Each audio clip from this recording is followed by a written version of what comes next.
안녕하십니까. 리서치센터에서 신흥국 주식 전략을 담당하고 있는 박수현입니다.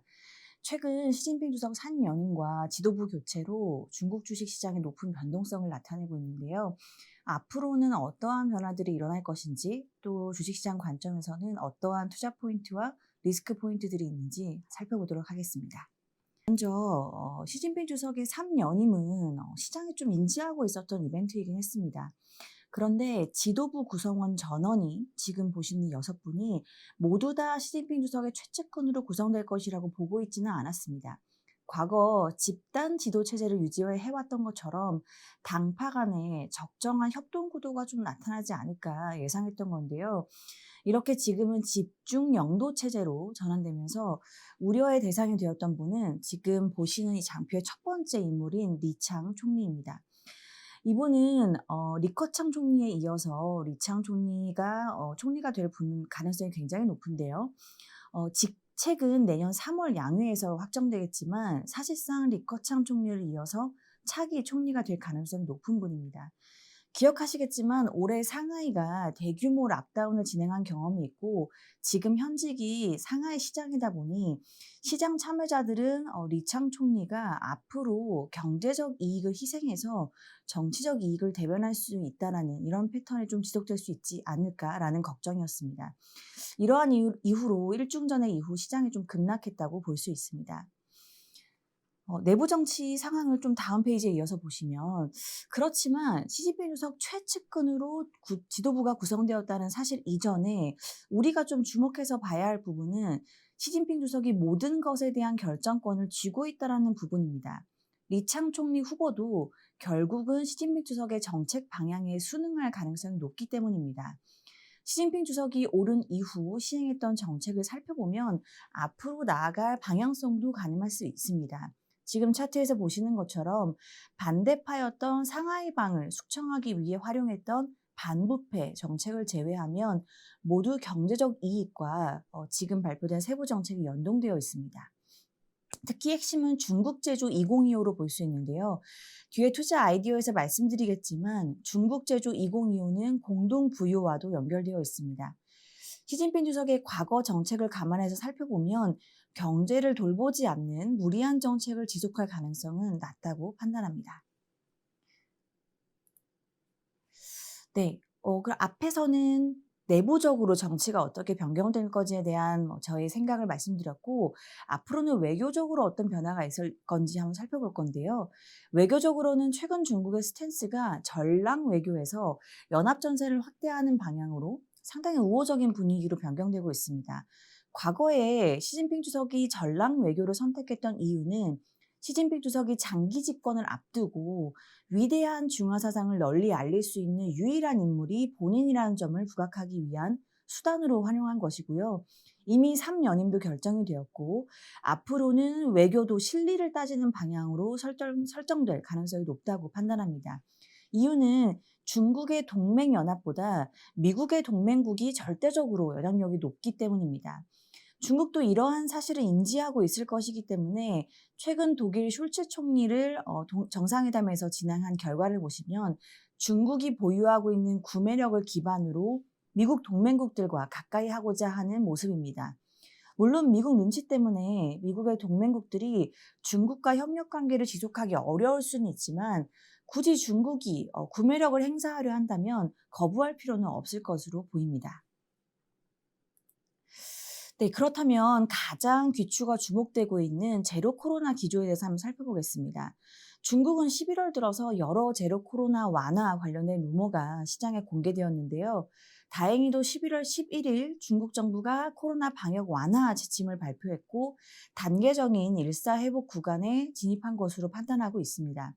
크게 8개로 나눠서 지침을 완화했는데요. 격리 기간 축소뿐만 아니라 코로나 위험 지역에 대한 구분도 간소화했습니다.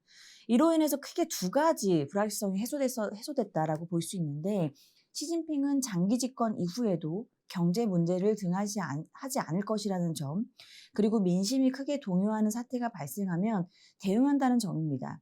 중국은 지금 현재도 그렇고 대규모 봉쇄로 인한 시위, 그리고 정저우 팍스콘 직원 대규모 이탈 등 이슈가 있었습니다. 그럼에도 불구하고 최근 다시 일부 지역들을 봉쇄하고 있는 이유는 지금 보시는 장표에서 정리해드린 중국산 mRNA 백신이 아직 보급되지 않았기 때문입니다. 중국 제약사의 mRNA 백신 개발 스케줄을 제가 지금 정리해 드렸었는데요. 이 중간에 빨간색으로 표시된 제약사의 백신이 양산될 가능성이 높아 보이고, 과거의 임상 스케줄로 추정해 보면 2023년 3월 부근에 접종이 시작될 가능성이 있습니다. 네, 다음 페이지부터는 중국이 앞으로 재정 관련되어 있는 투자의 핵심 대상이 어디가 될 건지를 한번 살펴볼 건데요. 2023년에 우선적으로는 부동산, 코로나에 따른 리스크를 안정시킨 이후에 본격적으로 신형 인프라인 지금 보시는 장표에서 제가 정리해드린 동수서산 투자에 집중할 것으로 예상합니다. 동수서산은 크게 세 가지가 결합되는 형태인데요. 전통 인프라부터 재생에너지, 데이터 센터 등을 활용할 수 있는 가장 좋은 방안이고, 유일하게 공동부유와 기술 확보 두 가지를 모두 이뤄낼 수 있는 프로젝트입니다. 동부 지역의 방대한 데이터 트래픽을 서부 지역과 중부 지역에 이동해서 클라우디 컴퓨팅으로 분석된 데이터를 실제 산업인 핀테크나 자율주행차에 적용하는 것입니다. 이 과정에서 데이터 센터는 재생에너지인 태양광, 풍력 등으로 확보할 예정입니다. 동수서산은 중서부 지역의 인프라 투자로 인한 지역 간 소득 격차 축소에 기여하는 동시에 클라우드 컴퓨팅, AI 기술을 확보할 수 있는 프로젝트로 보실 수가 있습니다. 그렇다면 이 프로젝트에서 우리가 투자 대상으로 어디를 봐야 할까를 살펴보면, 중국은 미국의 견제 때문에 사실상 동수서산 내에서도 국산화 가능한 쪽으로 먼저 집중할 것으로 보입니다. 정리해드린 동수서산 쪽에서 특히 데이터 센터의 밸류체인을 보시면 노란색으로 표시해드린 밸류체인이 중국 기업이 우선적으로 국산화에 성공했고 향후 이 국산화 기술을 업그레이드 해나갈 것으로 보입니다. 2023년에는 해당 산업 위주로 중국 주식 투자에 집중하실 필요가 있다라는 판단입니다. 이어서는 중국 리스크 점검에 대해서 좀 말씀드리려고 하는데요. 사실 2024년 중국 리스크에서 가장 중요한 부분은 부동산입니다. 사실 제로 코로나는 다소 오락가락하고 있는 부분이 있는데, 부동산 정책은 하반기 들어서 매우 명확해지고 있습니다. 정확히 규제에서 부양으로 방향을 선회하고 있고 11월부터는 그 강도가 예상을 상회하고 있습니다. 먼저 주택의 수요 측을 고려해서 모기지 금리를 인하했고 LTV 비율을 상향 조정하는 조치를 발표했습니다. 연이어서는 공급단의 부동산 디벨로퍼 자금 조달 환경을 개선시켜주고 있습니다. 당초 부동산 리스크가 발생했던 원인도 중국 정부가 디벨로퍼의 자금 조달을 차단했기 때문이기 때문에 결자 해지 관점에서 해당 규제를 철회하고 있는 상황으로 향후 개별 기업의 노이즈는 발생할 수 있지만 부동산 이슈로 경기 침체가 전개될 가능성은 낮다고 판단합니다. 지금 보시는 차트는 중국 전반적인 리스크, 부동산 리스크를 볼 수 있는 핵심 차트인데요. 중국의 부동산 준공 면적을 정리해봤습니다. 준공 면적이 17개월 만에 반등을 보이면서 이러한 정부 정책의 효과를 나타내고 있다고 볼 수 있고, 향후 이러한 반등이 추세를 형성한다고 하면 중국의 부동산 리스크, 헝다 같은 리스크는 조금씩 안정화되고 있다고 판단할 수가 있습니다. 네, 이어서 미중 갈등 말씀드릴 건데요. 미중 갈등은 중장기로 지속될 수 있는 이슈이지만 앞으로는 산업별로 영향을 분석해서 개별적으로 접근하실 필요가 있습니다. 미중 갈등의 핵심 영역은 기술과 금융 두 가지입니다. 2023년에는 미국의 중국 반도체 규제로 인한 마찰이 집중될 전망이기 때문에 2023년 중국 반도체 밸류체인에 대한 보수적인 의견을 드리고 있습니다. 다만 글로벌 공급망에서 중국 반도체 생산기지에 대한 의존도가 여전히 높은 수준이기 때문에 당장 대규모 이탈이 나타나지는 않을 것으로 예상합니다. 일부 반도체에 연결돼서 태양광 쪽을 좀 걱정하시는데요. 그 이유는 태양광 셀 장비는 반도체 장비에서 파생되는 구조이기 때문입니다. 그렇지만 향후 반도체 규제가 태양광으로 확장될 수 있는 우려가 현실화될 가능성은 낮다고 봅니다. 보시는 차트에서 폴리실리콘부터 모듈까지 모든 태양광 밸류체인 공급량의 70% 이상을 중국이 담당하고 있습니다.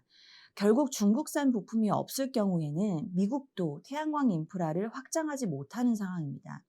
향후 중국 기업의 우회 수출을 승인하는 방향으로 설정될 가능성이 높고, 미중 갈등에도 재생에너지의 암묵적인 미중 간의 공생 관계는 지속될 전망입니다. 네, 마지막으로 중국 주식에 대한 2023년 투자 아이디어를 말씀드리겠습니다.